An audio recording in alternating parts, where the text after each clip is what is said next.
Welcome to the Comfort Keepers Davie Podcast, where we elevate the human spirit. Here's your host, Kristi Gurule. Hello, everyone, and welcome back to another episode of the Comfort Keepers Davie Podcast.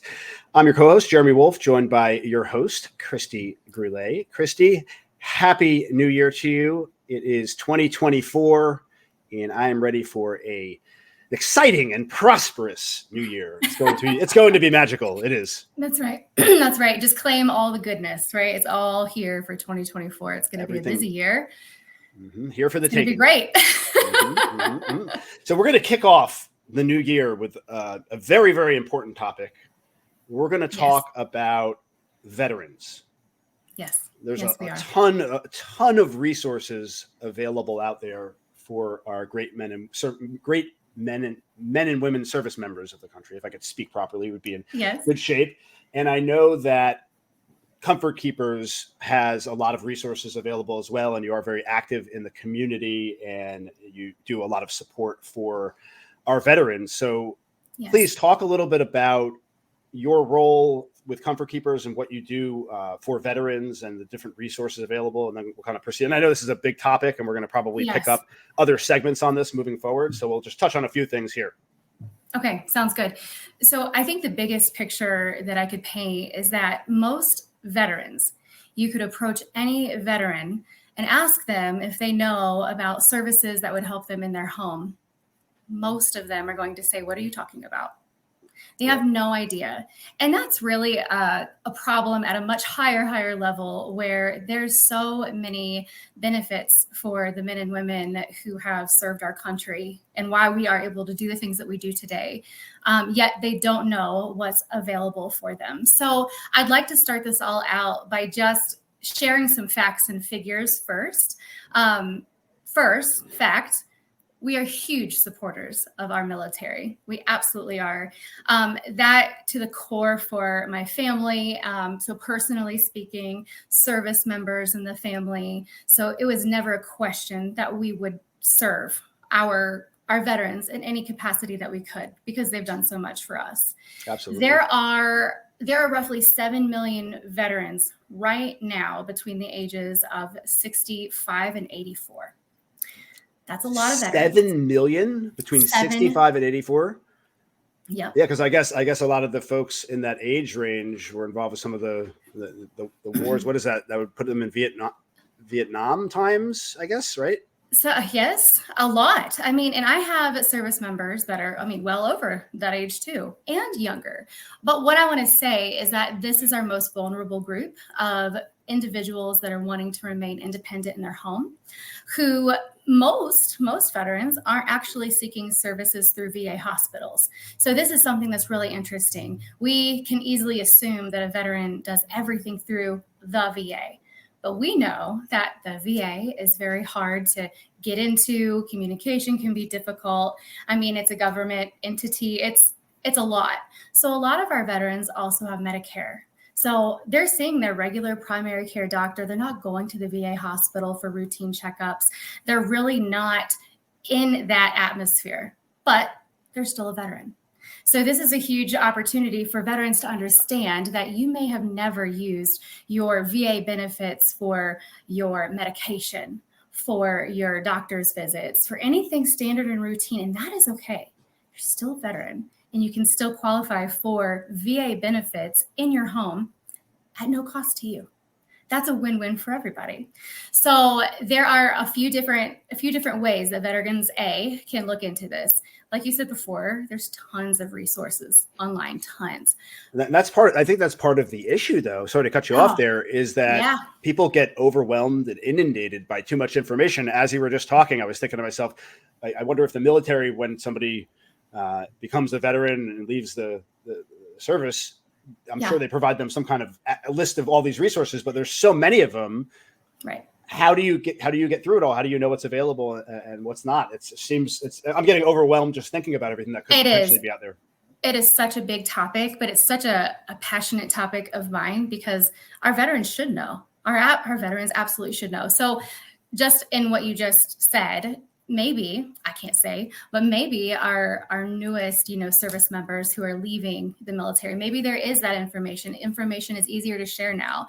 But think about our 80-year-olds. They did not get a paper, a handout. Here's brochures of what's going to be available to you now that you're out of the service. That was a different time, right?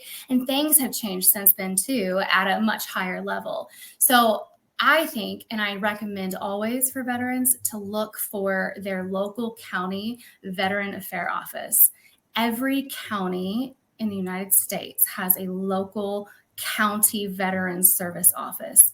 You want to be personal. You don't want to call a 1-800 number. You don't want to be on hold forever. Just walk into your local office where you have people that are trained and able to walk you through the documents that you would need to be able to provide and get qualified for services. I think that can be at times the most daunting task. But when you have someone that understands the exact documents, can help you fill them out, can help you get the documents. If you can't find those documents, they're all service related. Most of them, I should say. That's the person that's there to literally be your liaison to help you get home care. And that's where I come in.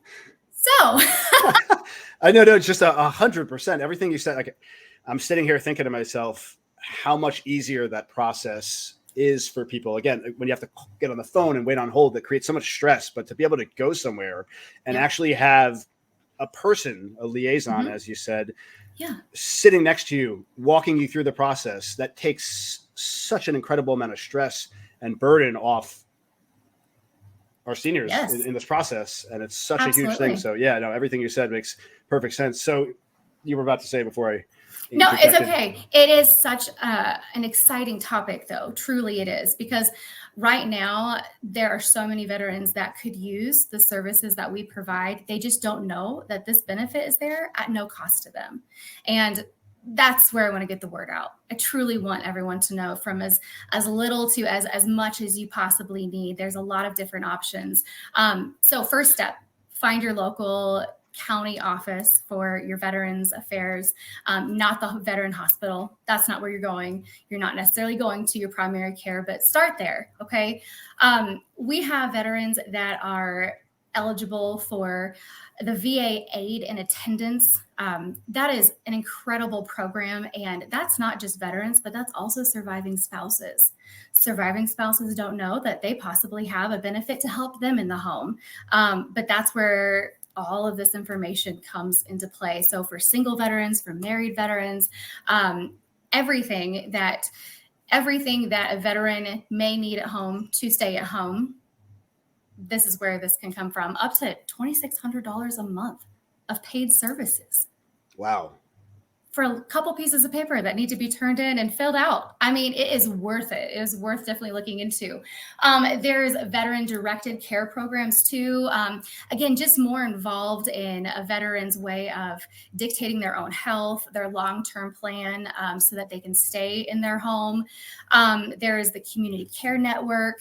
Again, all of these are all VA veteran related to their services, whether they have full disability or not. Service related disabilities, though, automatically qualify you for these services. So it doesn't matter if there's a 10% disability because you've got hearing loss. Doesn't matter. That automatically qualifies you for these services. And then some. I really think it's just a door that's being opened for something that's already there. They don't know exists, that they can take advantage of. So are you guys allowed to be involved with that process at all? I'd imagine not. So a veteran calls you directly. Yes. And says, hey, I'd like to get services, and you find out they're a veteran. Are you then able to kind of connect them? Do you work with liaisons at the Veteran Affairs Office that you can direct them to? Could you help them with that process, or do you have to just tell them, oh, you got to call this place? Are you allowed to be involved with that? Yes, and I want to be involved with it. Truly, okay. I think that's where a relationship, a foundation is set, is in the very beginning stages of, tell me about you, how did you learn about us, and where are you at already? There are some veterans that don't have to go to the local veteran office if they're already connected in with the VA. At that point, I can step in faster and I can make the connections with caseworkers, social workers, and I can then discuss what their eligibility is for in-home care. Veterans have 100% choice in the provider that they choose to come into their home, 100% choice. And I think that that's really important for veterans to understand too. You don't have to be assigned just anyone.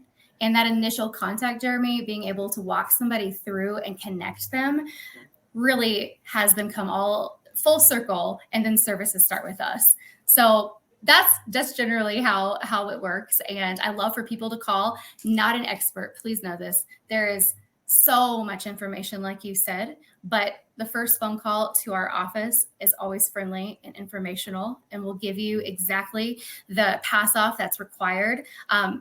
But please expect there to be follow through with us checking in with the VA to make sure that they received your call, or that they've actually reached out to you. We don't want to just give you a number and say, hey, here's the number. Go ahead. Good luck. We are involved the entire time. You said you're not an expert. Don't sell yourself short. Kristi, you are an incredible wealth of knowledge around what you do. And I said this before, I keep saying it. The passion that you have for what you do really comes across when you talk about it. And it's just so important for elderly to have people like you in the community to help them through these often difficult times. And it's just, my hat's off to you for what you do. And obviously my hats off to all our veterans out there and our service members and everybody that serves the country, whether a veteran or a police officer or firefighter, anybody 100%. That does public service. Yep. God bless your soul, because I need to do more myself. And it reminds me every day to try to be a better person. So, yeah. Well, we could all say that too, Jeremy. We can. And it just comes down to advocating for those who absolutely need it.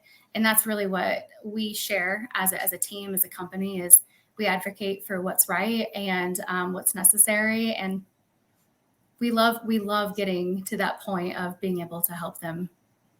All right. To be continued. This topic absolutely will be touched upon again. Everyone, thanks for tuning in. And we will catch you next time. Everyone, have a wonderful day and a prosperous 2024. Take care. Thank you for listening to the Comfort Keepers Davie Podcast. For more information, visit comfortkeepers.com or call 954-947-7927.